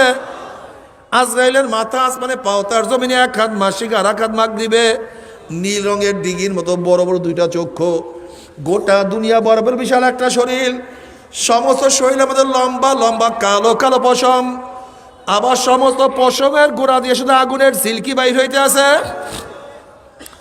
এই বিপদ দেখলে মানুষের তখন হুঁশ থাকবে না, নাফরমানের হুডা থর থর থর থর করে কাঁপতে থাকবে। আজরাইল আলাইহিস সালামের দিকে করুণ দৃষ্টি হুডা তাকায়া থাকবে, বলবে ভাই আজরাইল, আমার বয়স তো মাত্র 16, আমি তো মাত্র মেট্রিক পরীক্ষা দিলাম, আইয়ে ভর্তি হইলাম। এই ছাত্র জীবনেই তুমি আমার সামনে হাজির হয়ে যাবে, কোনোদিন কল্পনাও করতে পারি নাই। আমি মনে মনে স্বপ্ন লালন করতাম, বিসিএস ক্যাডার হব, ডিসি হব, এসপি হব, সচিব হব, ঢাকায় বাড়ি থাকবে, এই ডিজাইনের গাড়ি, এই ডিজাইনের বাড়ি, আমি সুখ স্বাচ্ছন্দ্যে জীবনটা কাটায় দেব। কিন্তু মেট্রিকের বছরই তুমি আমার সামনে হাজির হয়ে যাবে, কোনোদিন কল্পনা করতে পারি নাই। আমার মেট্রিকের ছাত্র বাবারা, 9-এর ছেলেরাও কি দুনিয়ার থেকে বিদায় হয় নাই? আমার 9-এর ছাত্র বাবারা, 8-এর ছেলেরাও কি দুনিয়ার থেকে বিদায় হয় নাই? এ আমার বাবা, তুমি কি তোমার সন্তানের লাশ কাঁধের মধ্যে নেও নাই? এ দাদা, হে নানা, তুমি কি তোমার নাতির জানাজা উপস্থিত হও নাই? এ বড় ভাই, তুমি কি তোমার ছোট ভাইকে দাফন করো নাই? এ বন্ধু, তুমি কি তোমার বন্ধুকে জীবনের তরে বিদায় দাও নাই? এ সুস্থ, তুমি কি দেখো না তোমার সে কত সুস্থ মানুষ দুনিয়ার থেকে বিদায় হয়ে গেছে, ঢাকায় গেছে বাজার করার জন্য, বাজার নিয়ে ফিরতে পারে না, লাশ হইয়া ফিরিয়ে আসছে। বিদেশে গেছে চাকরি করার জন্য, টাকা নিয়ে ফিরতে পারে না, বাক্সবন্দি হইয়া ফিরিয়ে আসছে। এ আমার যুবক বাবারা, মুসলমান বাবারা, কি নিয়ে রওনা করছো, কোথায় রওনা করছো? খবরদার হিসাব নিকাশ না মিলাইয়া কেউ মাওলার কবরে যাইও না। ওয়ালা তামুতুন্না ইল্লা ওয়া আনতুম মুসলিমুন, খবরদার মুসলমান না হইয়া কেউ মরিও না। তোমার নাম ধারিম ইসলামে, ইমানের সাথে মৃত্যুবরণ করতে পারবো না। আল্লাহ, তুই ইমানের সাথে মৃত্যু দিয়ে দিও। এই তোমার এই ইসলামে কবরে আযাব থেকে মুক্তি পাওয়া যাবে না। আহারে নাফরমান বদমাশ বেঈমান যখন চলিয়া যাবে, নবী আলাইহিস সালামের রওজার সাথে সুরাক হইয়া যাবে, রাস্তা হইয়া যাবে। ফেরেশতারা প্রশ্ন করে, মান হাজার রজুল, চেন ওই ব্যক্তিকে? নাফরমান দেখবে আমার নবীর মাথায় টুপি, নাফরমানের মাথায় টুপি নাই। আমার নবীর চেহারায় দাড়ি, নাফরমানের চেহারার মধ্যে দাড়ি নাই। আমার নবীর লেবাসের সাথে নাফরমানের লেবাসের কোনো মিল নাই। আমার নবীর দলের সাথে ওর দলের কোনো সম্পর্ক নাই। আমার নবীর নীতি আদর্শের সাথে ওর নীতি আদর্শ মিলে না। আমার নবীর সাথে ওর নেতার কোনো মিল নাই। বরং আমার নবীর সাথে যাদের মিল ছিল তাদেরকে কত ঘৃণা করছে। আমার নবীর আদর্শ পছন্দ করতো না, বরং নবীর আদর্শ যারা পালন করতো তাদের কত হত্যা করছে, কত ঘৃণা করছে। অমনি নাফরমান তাকে চিনতে পারবে না। নাফরমান বলবে, কে? আমি তো চিনি না। হা হা লাদ্রি, এর সাথে আমার কোনো পরিচয় নাই। ওনাকে আমি চিনি না, ওনাকে আমি জানি না। অমনি আমার মাওলা ডাক দিয়ে বলে, কাযবাদুল্লাহ, আমার দুশমন মিথ্যা কথা বলছে, এ কবরের মাটি চাপ দে। অমনি কবরের দুই পাশের মাটি এত জোরে চাপ মারবে, চাপের শুনে এক পাজরের হাঁটি আর এক পাজর লাগাইয়া ফেলাইবে। এ ফেরেশতারা আগুন জ্বালাইয়া দে, অমনি গোটা কবরটা আগুনে ভরিয়া যাবে। আল্লাহ তুমি মাফ করিয়া দাও। এ সাপ জড়াইয়া ধর। অমনি 99টা সাপ আসি এমন জোরে নাফরমানকে প্যাঁচ মারবে। প্যাঁচের শুনে নাফরমানের হাড্ডি গুলি কটমট কটমট করে ভাঙতে থাকবে। আল্লাহ মাফ করিয়া দে। আমার মাওলা পাক রব্বুল আলামিন বয়রা ফেরেশতা নাজিল করিয়া দিবে। ফেরেশতা চোখেও দেখবে না, কানেও শুনবে না, হাতের মধ্যে লোহার গুর্জু থাকবে। ওই গুর্জু দিয়ে এক একটা বাড়ি মারবে, 70 তবক জমিনের নিচে নাফরমান ঢুকিয়া যাবে। আবার উঠবে, আবার পিটান মারবে। নাফরমান যত চিল্লান চিল্লাইবে, ফেরেশতা কানেও শুনবে না, চোখেও দেখবে না, মায়াও লাগবে না, আর মাইরও সারবে না। এই নামদারি ইসলাম দিয়া আমার মাওলার কবরে নাজাত পাওয়া যাবে না। ওয়ালা তামুতুন্না ইল্লা ওয়া আনতুম মুসলিমুন, খবরদার মুসলমান না হইয়া কেউ মরিও না। বাবারে, তোমার মাথার মধ্যে ইসলাম থাকা চাই, তোমার চেহারার মধ্যে ইসলাম থাকা চাই। তোমার পোশাকের মধ্যে ইসলাম থাকা চাই, তোমার স্ত্রীর মধ্যে ইসলাম থাকা চাই, তোমার স্বামীর মধ্যে ইসলাম থাকা চাই, তোমার সন্তানের মধ্যে ইসলাম থাকা চাই, তোমার ঘরের মধ্যে ইসলাম থাকা চাই, তোমার ব্যবসার মধ্যে ইসলাম থাকা চাই, তোমার শিক্ষার মধ্যে ইসলাম থাকা চাই, তোমার দলের মধ্যে ইসলাম থাকা চাই, তোমার নেতার মধ্যে ইসলাম থাকা চাই।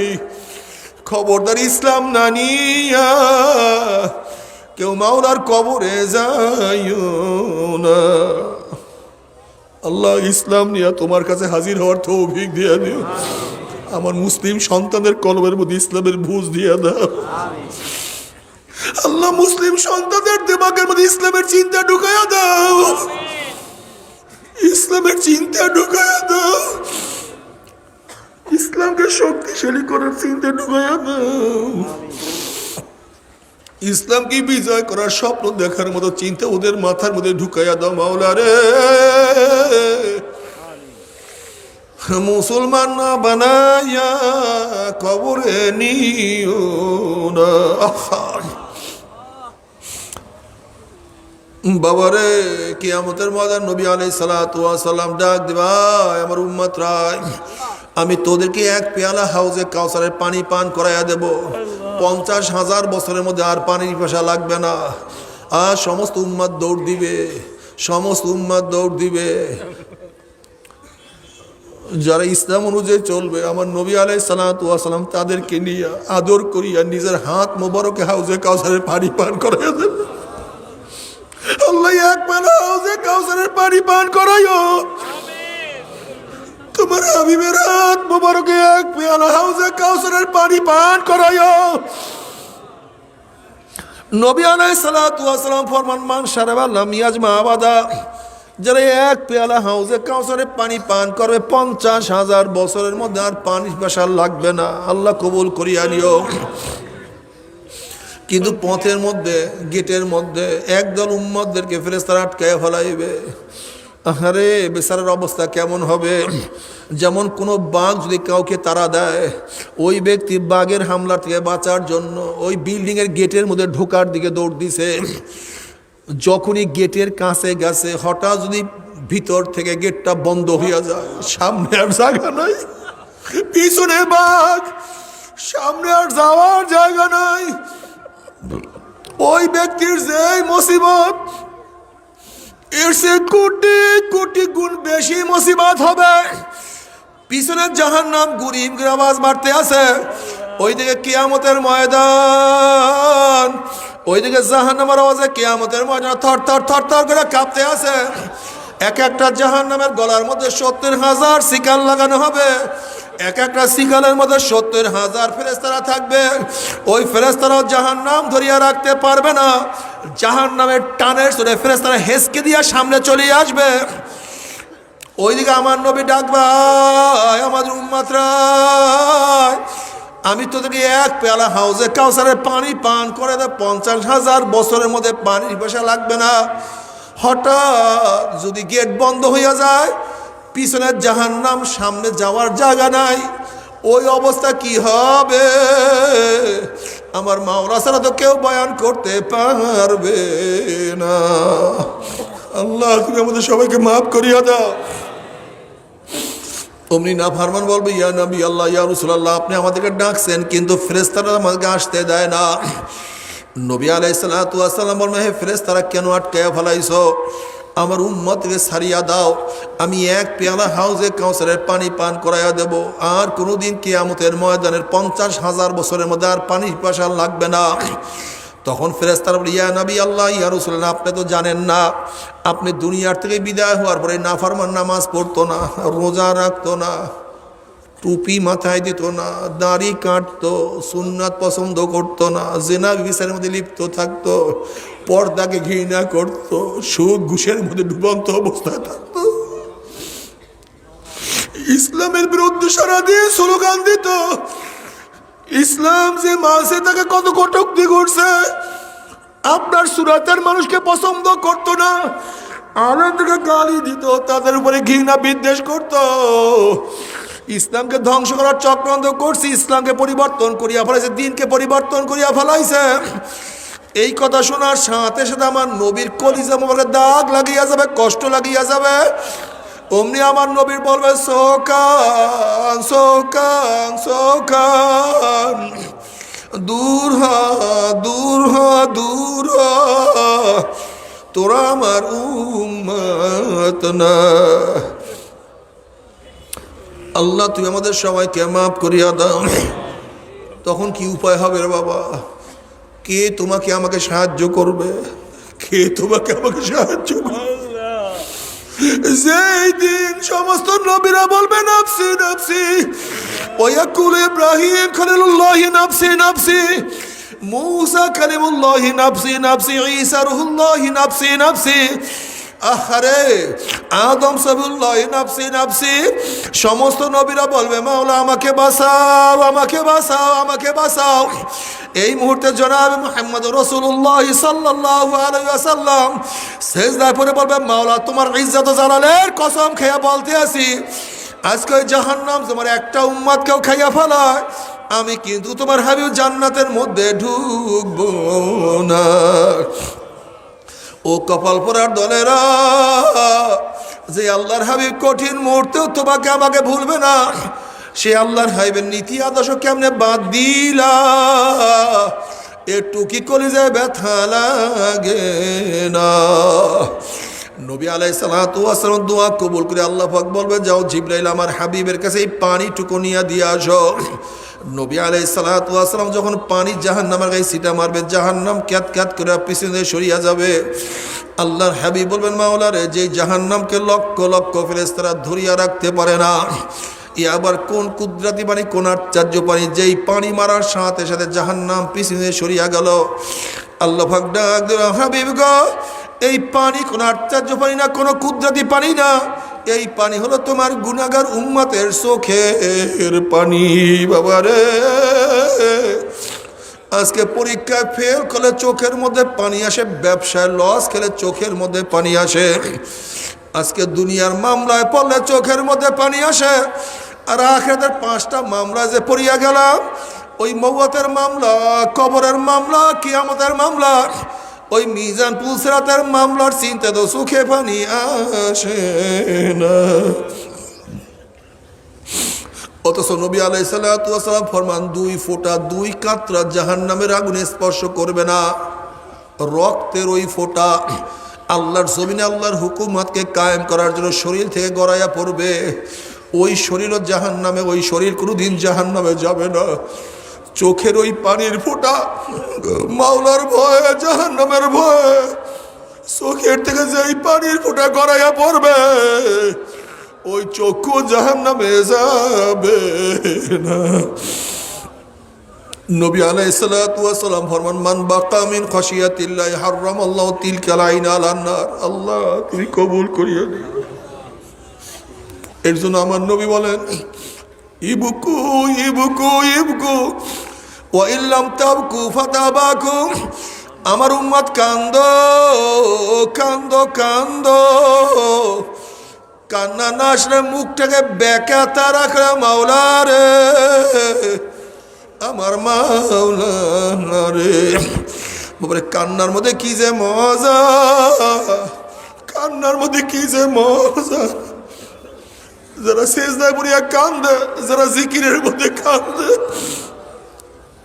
যারা মুরাকাবা মুশাহাদা করে কান্দে, ওয়াজ নসিহতে কান্দে, কি যে মজা। ওই মজা তো কোনোদিন বয়ান করা যাবে না।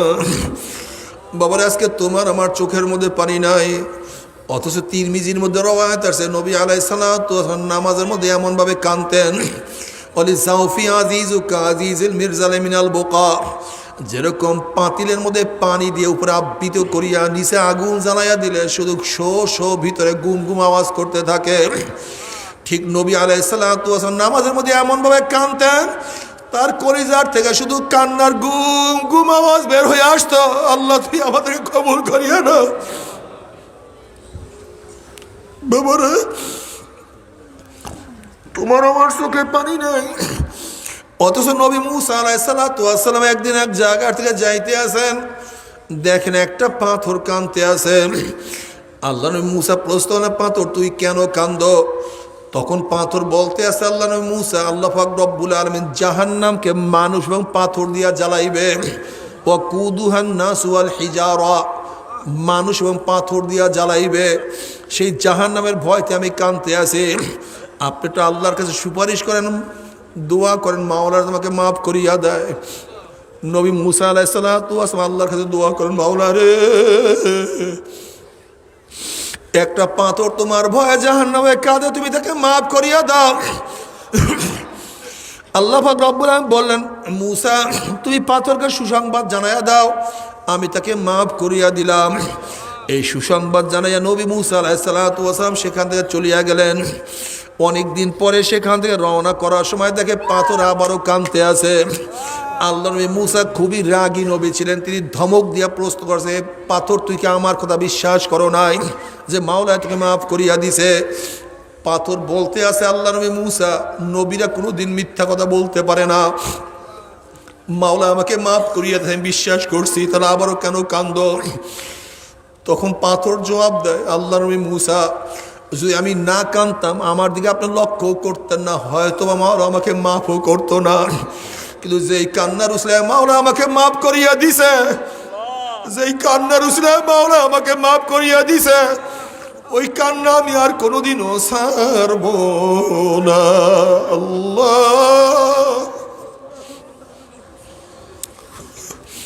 আল্লাহ আল্লাহ হাদিসে কুরসির মধ্যে ফরমান, লা আজমাউ আলা আবদি খাউফাইন ওয়ালা আমনাইন, মান খাফানি ফিদ দুনিয়া আমিনতু ইয়াউমাল কিয়ামা ওয়া মান আমনানি ফিদ দুনিয়া খাফতু ইয়াউমাল কিয়ামা। আল্লাহ পাক বলে, আমার বান্দার উপর আমি দুইটা ভয় এবং দুইটা অভয়কে একত্রিত করি না। যারা দুনিয়ার মধ্যে আমাকে ভয় করবে, মৌয়াতে আর ভয় নাই, কবরে আর ভয় নাই, কিয়ামতে ভয় নাই, মিজানে ভয় নাই, পুলসিরাতে ভয় নাই। আর যারা দুনিয়ার মধ্যে আমাকে ভয় করবে না, এই যে ভয় শুরু হইয়া যাবে, মৌয়াতে ভয়, কবরে ভয়, কিয়ামতে ভয়, মিজানে ভয়, পুলসিরাতে ভয়, এমন ভয় শুরু হবে, আর তো কোনোদিন ভয় কাটবে না।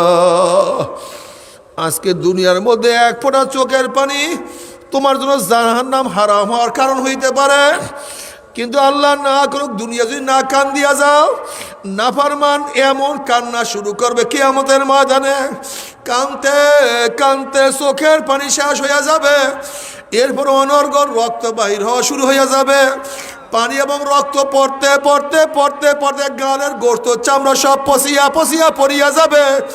আল্লাহ তুমি আমাদের সবাইকে মাফ করিয়া দাও।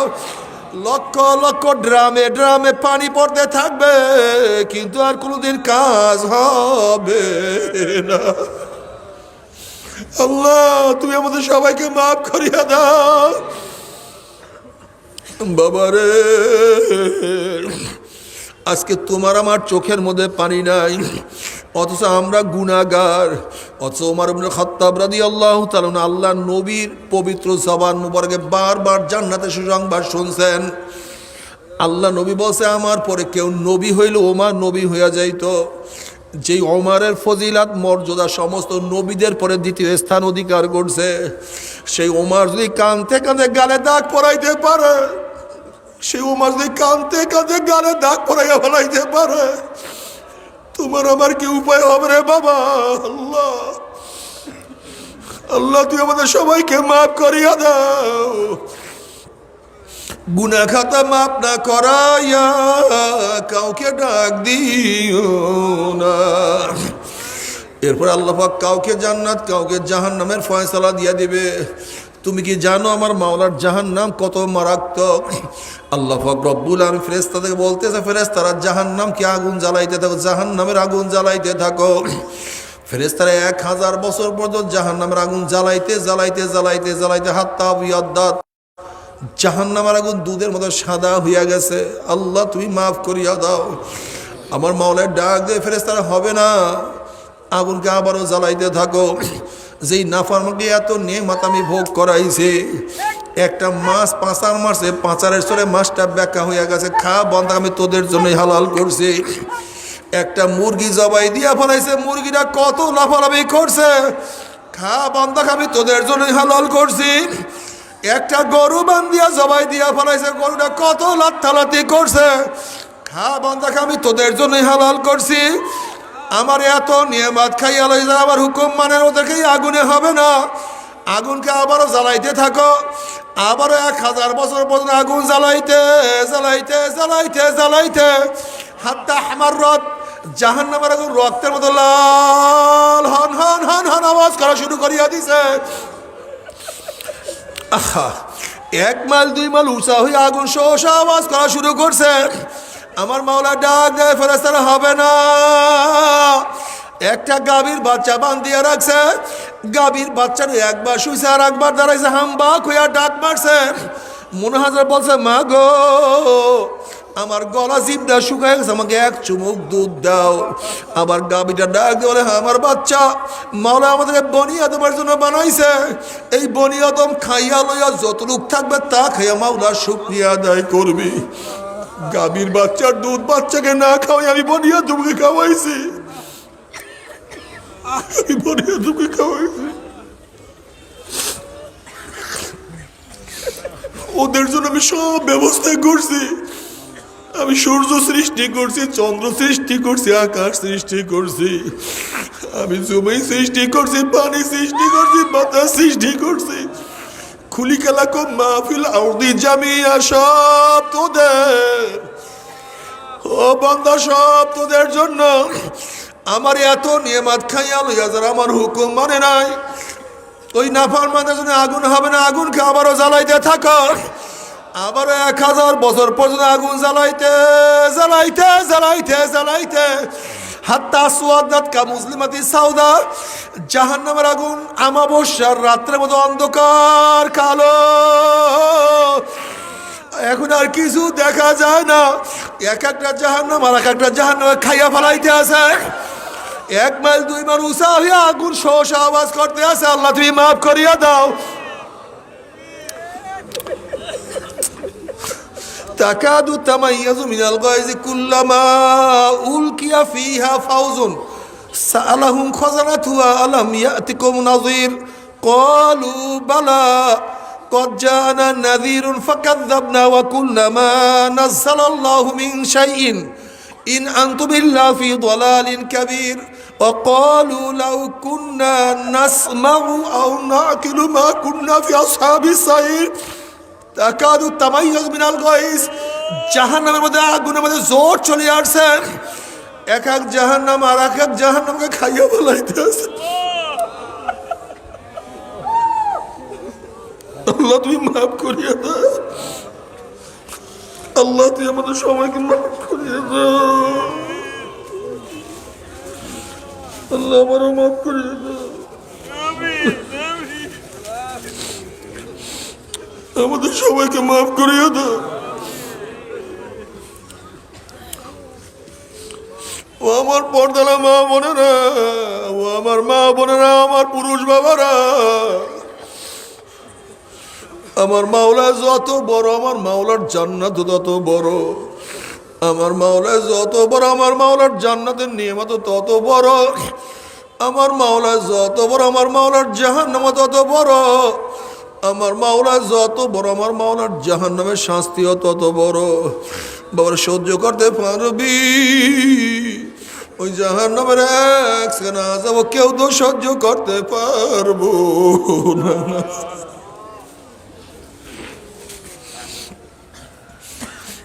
তবে মুসলমান মুমিন বলতে সবাই মনে চায় গুনার থেকে ফিরিয়া নেক আমল করিয়া মাওলার জান্নাতে সবাই যাইতে মনে চায়, গুনাহ নিয়া মাওলার জাহান্নামে কাউরি কিন্তু যাইতে মনে চায় না। কিন্তু কেনই বা আমরা নেক আমল করতে পারি না, কেনই বা গুনার কাম ছাড়তে পারি না? এর মূল কারণ হলো আপনার এবং আমার পিছনে নফস এবং শয়তান লাগিয়া রইছে। এই নফস এবং শয়তান থেকে ফেরার জন্য যে কোনো একজন হক্কানি আল্লাহর ওলির হাতে হাত দিতে হবে রে বাবা। খবরদার, বর্তমান জমানায় পীর মুরিদের শিরক বিদআত হিংসা হাসাদ ব্যবসা বাণিজ্যে পরিণত হয়ে গেছে। সমস্ত আল্লাহর ওলির এক না, যেই পীরের 5 জন মুরিদের মধ্যে কম পক্ষে 3 জনকে দেখবা আলহামদুলিল্লাহ সুন্নাত মুআফিক আমল আকলাক মজবুত হইয়া যাইতে আছে, গুনার কাম ছাড়তে আছে, নেকের আমল ধরতে আছে, কলব নরম হইয়া চোখে পানি আসতে আছে। বৃক্ষ তোর নাম কি, ফলে পরিচয় আমি চরমোনায় বুঝি না, চরমোনার দাওয়াত প্রশংসা প্রচার প্রসার করার জন্য আসি না রে বাবা। চরমোনায় যাওয়ার তোমার কোনো দরকার নাই, কোনো দরকার নাই, কোনো দরকার নাই। তুমি যার কাছে গিয়া পারো গুনার কাম ছাড়ো, নেকের আমল ধরো, কলব নরম করিয়া চোখে পানি নিয়া মাওলার কবরে যাইও। যেরকম দুনিয়ার ঘরে আগুন লাগলে পানি ছাড়া নিবানো যায় না, ঠিক তদ্রুপ তোমার এবং আমার গুনার দ্বারা যে জাহান্নামের আগুন জ্বলিয়া রইছে, চোখের পানি ও ছাড়া কিন্তু জাহান্নামের আগুন নিবানো সম্ভব না। কাজে আমার জন্য দোয়া চাই, আমিও দোয়া করি, সবাই সবার জন্য প্রাণ খুলিয়া দোয়া করো, যেন কিয়ামতের ময়দানে গলাগলি বাঁধিয়া মাওলা একসাথে জান্নাতে যাওয়ার তৌফিক দিয়া দেয়।